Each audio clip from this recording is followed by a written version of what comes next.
ऐसा नहीं होती। मैं चैलेंज कर रहा हूं कि पख्तूनख्वा के 1500 अरब का सरप्लस पहली दफा तारीख में इस सूबे ने हासिल किया है।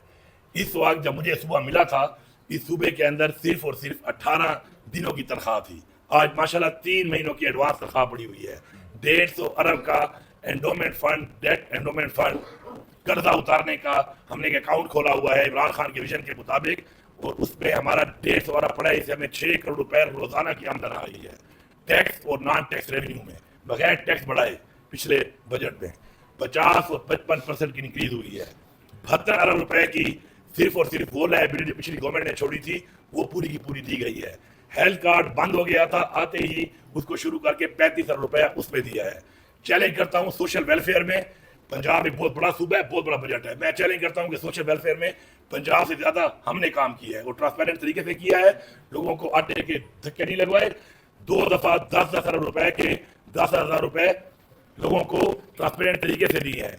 इसके अलावा आपका पूरे 76 सालों में टोटल 65 अरब रुपए सूबे के लोकल महसूलात थे। उसको पहले लेके गए 93 पे, अब वो चले गए 129 अरब पे, डबल हो गए हैं वो। इस बजट में भी कोई टैक्स नहीं लगाया और 1 रुपया कर्जा नहीं लिया। 53 अरब रुपए कर्जा भी उतारा हुआ है।